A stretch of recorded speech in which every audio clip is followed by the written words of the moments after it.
Welcome back to the channel, guys. This is VIN 0987-987. I've had more than a few requests for this car. It has been for sale on and off for the better part of 2 years now. And when you see the photos, you'll know exactly which car I'm talking about if you've been looking for GSFs. This is a 2016 8X1, which is USB ultrasonic blue mica 2.0 with LA20 interior, which is the black interior. The original asking price when this went on sale in Georgia almost 2 years ago was $43,900, and it had about 44,000 miles on it, something like that. But it's been up and down, and currently it's listed for sale for $55,000, and it looks like they've dropped it very recently to 53 or 54. And this car, when it was on sale, it had red wheels, red BBS wheels. It had a carbon fiber hood at the front. It looks like it was lowered. It had an aftermarket exhaust that I couldn't tell what brand it is. And so obviously there's some other mods that it has done to it. I don't see an aftermarket intake or anything like that. The big thing of note on this car is it has RCF seats. So that's the two-door seats. But if you look closely, look very closely, well, you don't have to look that close. It looks like it's had blown airbags, and they've been sewed back up. So I don't know if the airbags were actually replaced, but it has not the original seats that the car came with. It has two-door RCF seats in it. It's got Chinese tires on it. It's got Haida tires on it. And it shows it was repoed in March of 2023 in Florida by a bank in Ohio. So this car's got quite an interesting history before we even jump into it. So let's jump into it and see what we find. First and foremost, production statistics. There's 269 GSF out of the 2,348 that were 8X1 ultrasonic blue mica. Of those 269, 122 had black interior. 2016, there were 177 cars that were in ultrasonic blue mica out of the 1,417 cars. Of those, 74 had black interior with the LA20. So this car is one of 74, definitely on the more common side of the combinations. Carfax, Epic VIN, and AutoCheck. Carfax, it looks like it's a 3-owner, 1-accident car. Shows as a side swipe in August of 2018. Epic VIN shows it as a 4-owner, 1-accident with a side swipe in 2018. And AutoCheck shows it as a 3-owner, 1-accident with moderate damage, left front disabling damage, which means it was towed away from the accident. It couldn't drive away from the accident. So now previous sales. It first went on sale in March of 2016. So this is sort of a middle production of 2016 run. $88,000 in Florida, and it was registered in May of 2016. So it looks like it only sat for sale for like 2 or 3 months, and the first owner leased the vehicle. Next time it came up for sale, July of 2019, $49,000 in Florida with 17,000 miles. At this point, it still had the stock wheels on it. It was after the accident, so I can't, and it didn't, the Epic VIN pictures don't have interior photos that I could look at, so I don't know if it had the RCF seats in it at that point. In February of 2024, it went to an auction in Tennessee, and then it popped up for sale at a dealer in Atlanta, Georgia, in April of 24 for $44,000, $43,900. 43,000 miles. It had the red wheels, red BBS wheels, lowered carbon fiber hood, exhaust. You can see the poorly repaired RCF seats with the airbags blown and repaired. And it also did have delaminating carbon fiber on the center panel, the center console at the time, so you can see right there. And overall though, it didn't look terrible other than those seats and the carbon fiber.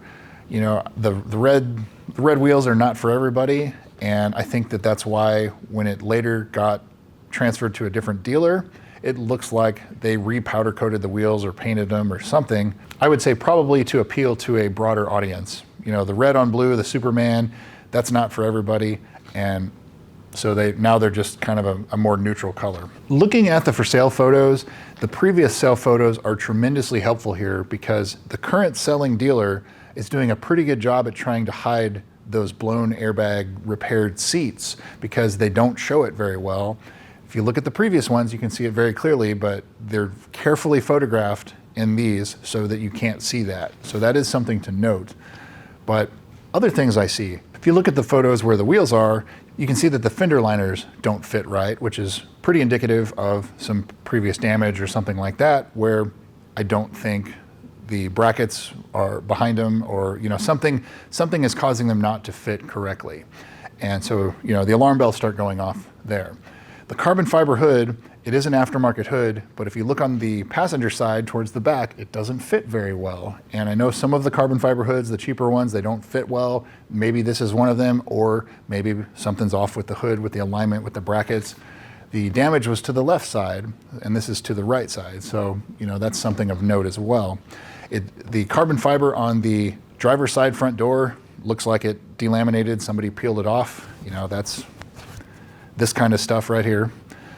And the center console still looks like it's delaminating, and possibly the passenger front dash piece looks like it may have started to delaminate just barely. It's kind of those white specks on the edge where it's starting to do it. Other things that I've noticed, there's a whole bunch of scratches on the glove box. I don't know if maybe there was something in the seat when the accident happened, or you just had a really angry passenger, who knows, but there is some damage there. It doesn't look like it's lowered, so I would make sure that it has adjustable suspension links. If that's not done, then you're going to wear out the inside of your tires pretty quickly on these cars. So something to consider if you're looking at this. And then the usual, the valley plate, the lower control arm bushings, the ZLZ hasn't been done. That's the dash, the sticky dash, cracked dash, things like that. There's not a whole lot to go off of as far as maintenance history on this.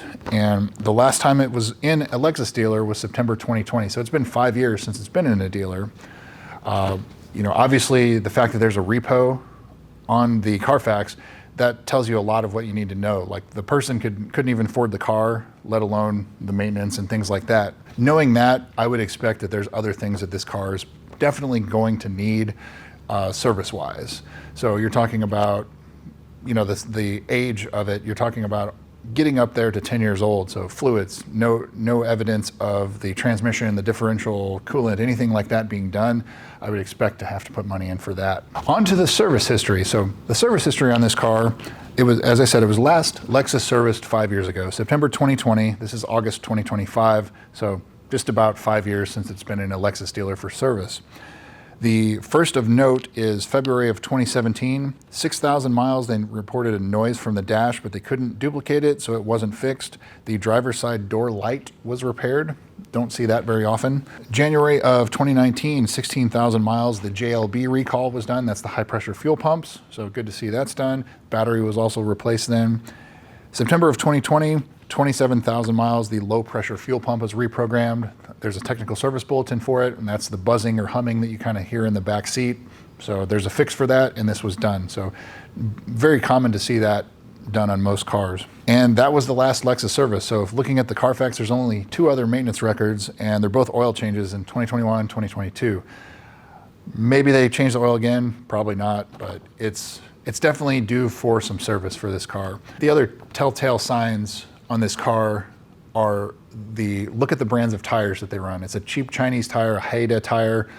It's probably just because the other ones were worn out, likely because it's lowered or something like that, and it was wearing out the inside of the tires. So when you buy it, it's got brand new tires, but they're the cheapest possible tire you can get, because if it's at a dealer that did this, they don't want to put more money into it. They just spent money changing the wheels from red to gunmetal, or kind of the darker color.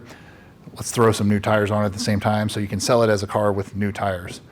And so there's quite a few red flags with this car, and at the price they're asking, mid 50s, you are out of your mind to pay that much for this car. I would put this like a step above a rebuilt title car because of the history. It doesn't have the original seats, but the seats that are in it have evidence of blown airbags. There's a lot of questions there. You have carbon fiber to repair or replace. You have the service history, which is a big question mark, but obviously with the repo, like I said, the person that owned it last could barely afford it. So, what else hasn't been done? Basically, I would go into it assuming that there's a lot that needs to be done. And obviously the valley plate inspection and the lower control arms, the lower control arm bushings, that's necessary as well. But I think This car should probably be like a $35,000 car or something like that. If you could get it at that price, not to say it wouldn't be a bad car, but you would just have to go into it expecting $35,000 is not the only money you're going to spend on this. You're going to have to spend significantly more money to get maintenance up to date, things like that, especially if you're going to drive it as like a daily driver, start putting some heavy mileage on it. It does have low miles. All of that matches up, but it has also spent a lot of time sitting for sale at a dealer for almost the last 2 years. So you've heard me talk about these cars. The good ones don't last long. They'll be for sale for a couple weeks tops, but the ones with issues, this one obviously is one of those. It's been for sale for almost 2 years, and there's a reason, and so we've dug into it. We obviously have seen why.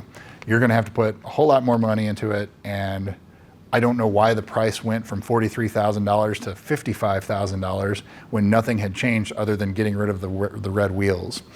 And maybe they think they can get it because it's a clean title and the market says, but if this was a clean title car with no history, with no accidents, it was stock with this mileage, yeah, they could probably get what they're asking, but it's not any of that other than being low miles.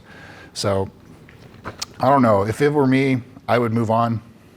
There's plenty of other ones out there that pop up. This is not one I would even come close to considering. So that's what I've got for you guys. VIN 0987 987. Thanks for watching. We'll see you soon.